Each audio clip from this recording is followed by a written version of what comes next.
Vamos ahora a completar la última tier list de agentes libres de cara a la temporada 2023-2024. Y es que ya hemos hecho la de bases escoltas y la de aleros y ala pivots. Y ahora queda la de pivots, que es obviamente la más escueta. No hay tantos pivots relevantes en esta agencia libre. Y de hecho aquí hay unos cuantos no muy relevantes. Y hay una cosa que quiero recordar antes de empezar a completar esta tier list. Y es que hay que ser conscientes de la realidad de la NBA a día de hoy. Qué es lo que se busca y qué es lo que buscan los equipos. Vamos a cortar esto, por cierto. Ahí.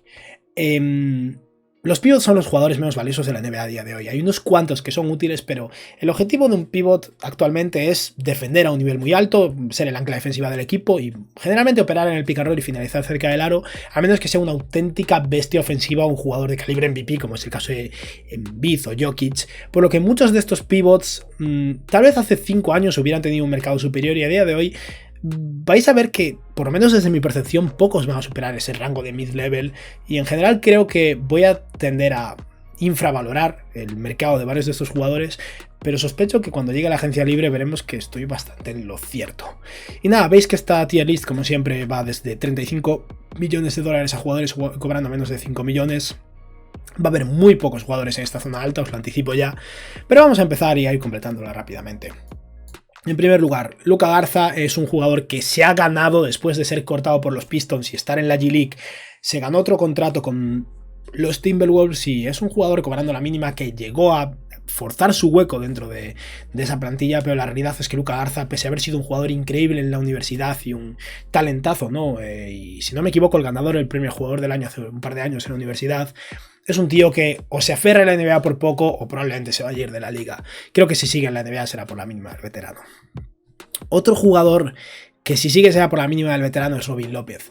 Y esto es diferente. Robin López ha sido un muy buen jugador a lo largo de su carrera, simplemente ya está muy pasado de vueltas. Y este año su labor en Cleveland será el de, bueno, estar sentado en una esquina, animar un poquito y hacer de veterano, básicamente. Ya no importa como jugador, Robin López ya no es relevante, pero sí que es un jugador que, al igual que su hermano Brook López, parece ser que es una presencia de vestuario en general que gusta mucho, un tío que se lleva bien con todo el mundo, que ejerce bien esa labor de veterano, así que supongo que por la mínima del veterano, ya sea en Cleveland o en otro equipo, seguirá teniendo un rol, pero lo que es el jugador, Robin López ya no es relevante.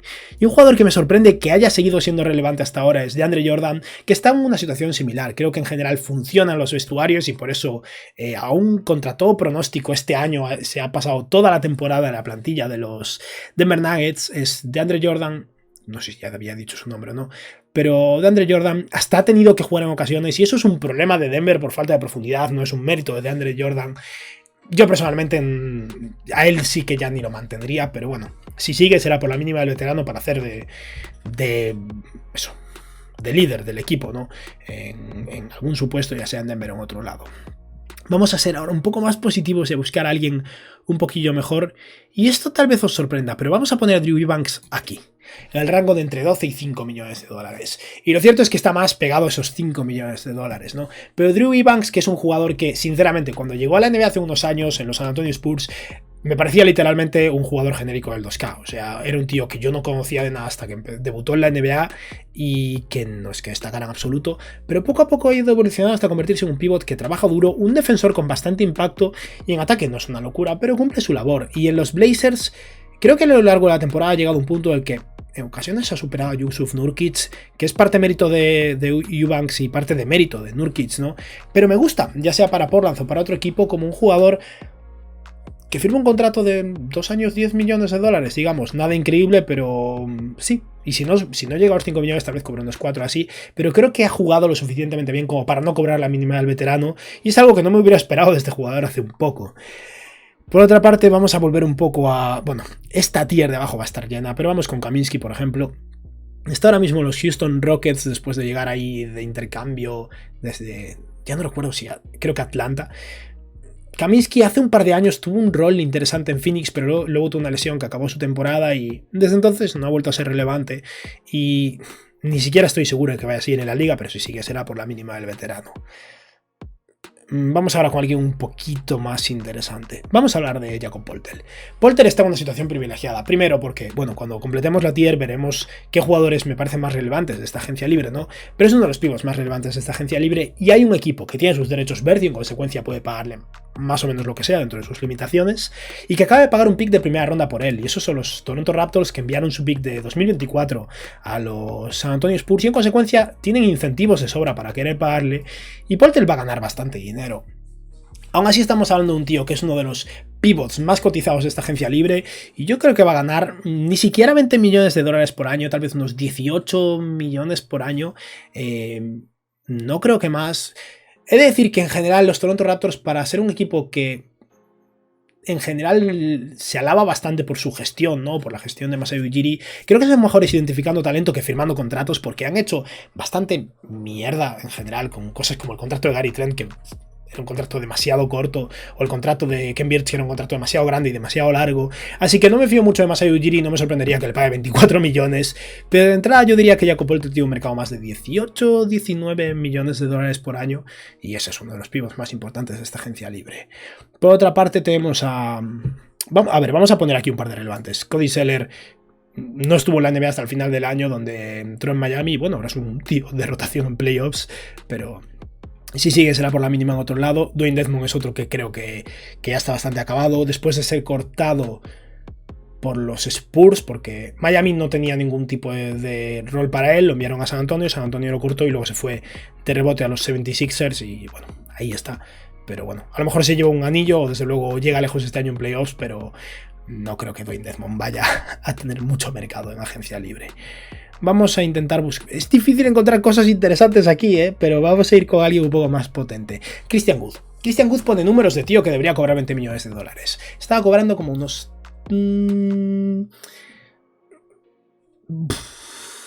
13 millones y medio, si no me equivoco. Y es un jugador que de entrada, en base a lo que habíamos visto en Houston y el momento en el que fue intercambiado a Dallas, parecía que iba a ganarse un contrato superior. Ahora mismo ni siquiera estoy convencido de que Christian Wood vaya a superar la mid-level, que es este punto de 12 millones de dólares que hemos puesto aquí.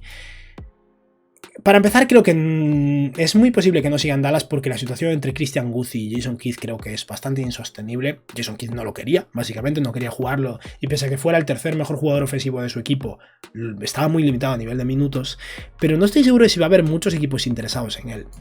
Lo voy a poner en este rango porque creo que una mid-level completa se va a llevar, pero no me sorprendería que Christian Wood acabe cobrando menos de lo que estaba cobrando y firme por eso, una mid-level, que son 12,2 millones de dólares por año, ya sea con Dallas o más probablemente con otro equipo. O sea que sí, Wood ha perdido un poco de dinero este año, la verdad. Vamos ahora con alguien como Sandro Mamukelashvili, lo vamos a poner aquí, menos de 5 millones. Fue un jugador que siempre me gustó mucho desde su llegada a la NBA, y llevaba un par de años en contrato dual en Milwaukee. Milwaukee finalmente lo dejó ir y San Antonio lo repescó, le ofrecieron un contrato hasta el final de temporada, lo estuvieron probando y demostró bastantes cosas. Es algo que siempre me ha gustado de Sandro. Es un jugador no muy bueno en defensa, pero muy versátil a nivel ofensivo. Tiene algo de capacidad de pase, algo de capacidad de tiro, pone un poco el balón en el suelo, sobre todo para un jugador de su tamaño.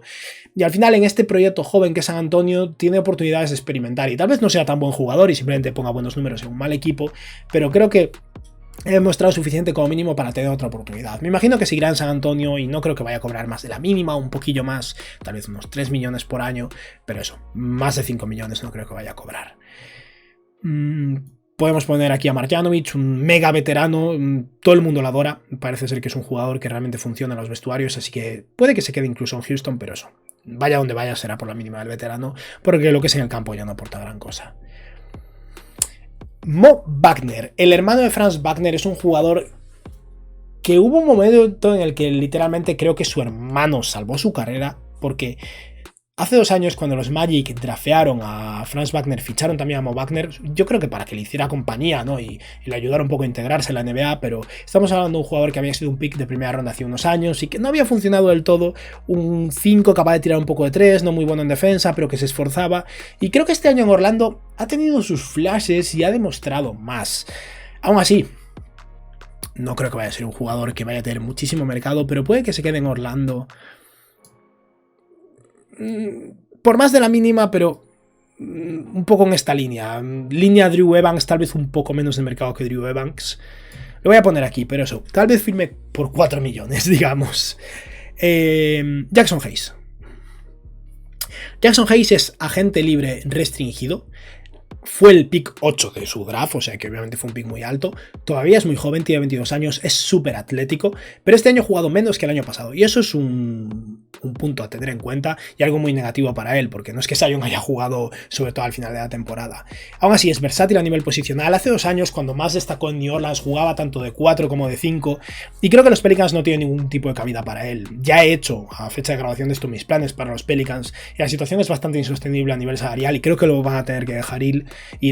Pero varios equipos deberían estar interesados en él y dar una oportunidad. No creo que vaya a cobrar una mid-level completa, ni mucho menos, pero seguramente firme algún contrato de 2 años, 12 millones, 6 millones por año, un poco al estilo de Hamidou Diallo con los Pistons. Tal vez alguno de esos equipos medio en reconstrucción prueben suerte con él, porque puede ser interesante. De hecho, podría ser una opción viable que combine versatilidad con tamaño para un equipo como Oklahoma, tal vez. Pero eso, no creo que vaya a cobrar mucho, pero sospecho que ganará más de la mínima del veterano porque sigue siendo muy joven y tiene bastante potencial, aunque haya demostrado relativamente poco de momento. Mason Plumlee está ahora mismo en los Clippers.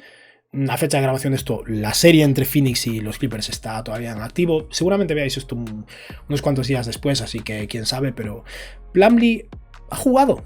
Y ya es bastante, es un pivot decente. No creo que vaya a volver a cobrar esos 10 millones que estaba cobrando.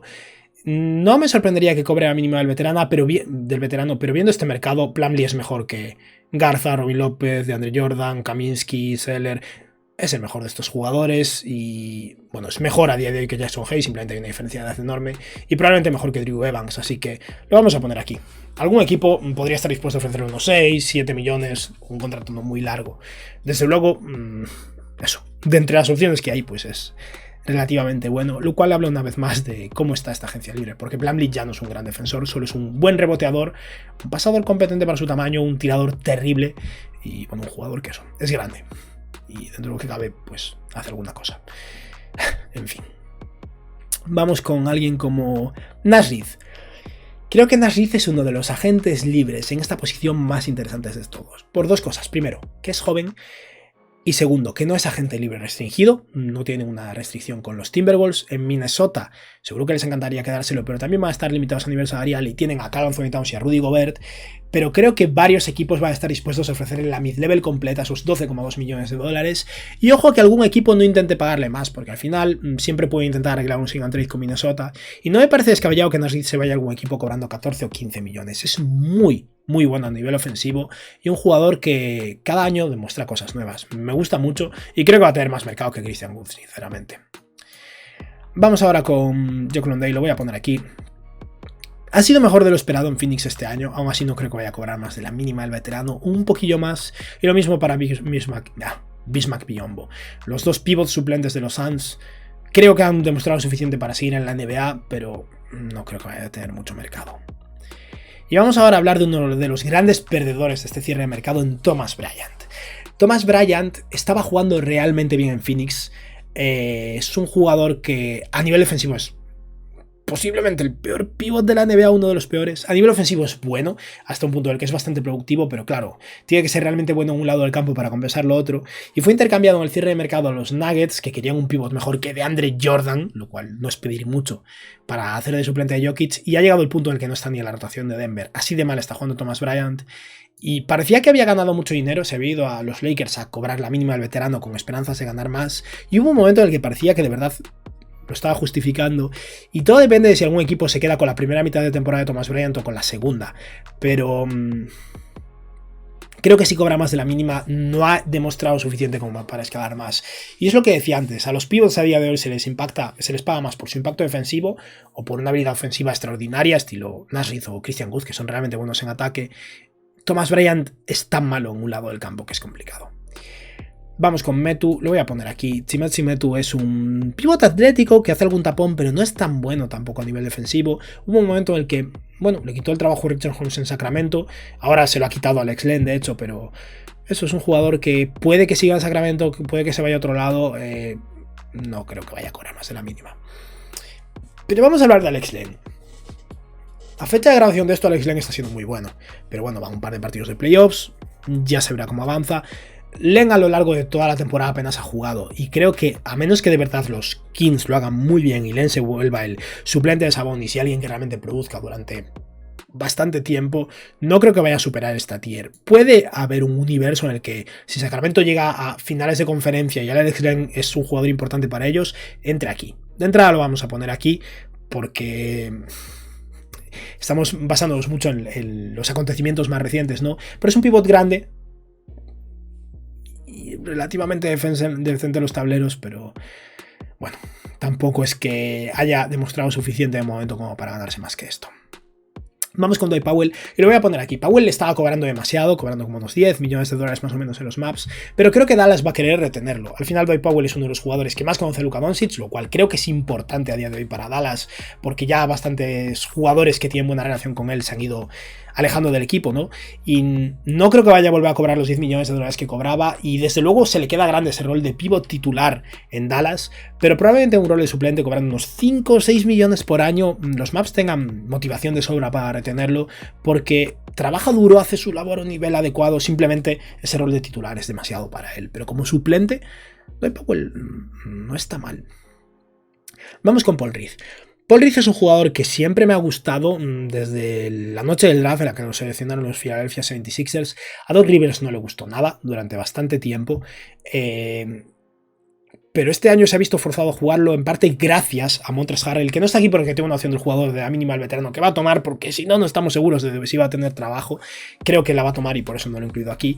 Pero Montrezl Harrell es tan malo en defensa y ha empeorado tanto que ya es difícil jugarlo, y eso ha dado cabida a que Paul Reed entre en el campo. Paul Reed es un pívot un poco pequeño, pero versátil, móvil, con impacto defensivo, tiene muchas cosas que trabajar para llevar ya 3 años en la NBA, todavía juega bastante descontrolado, pero creo que hay un jugador interesante ahí. No sé si Philadelphia lo renovará o si tendrán que mirar hacia otro lado, porque van a tener que dedicar muchos de sus recursos a pagarle a James Harden, pero existe un mundo en el que Paul Reed tal vez se lleva 5 millones por algún lado. Lo vamos a poner aquí. Venga, vamos con alguien un poco más potente. Es que hay pocos jugadores que vayan a cobrar de verdad. Porzingis. Porzingis se va a llevarse un pastizal. Tiene una opción del jugador de 36 millones de dólares y si la rechaza es porque se va a llevar más dinero.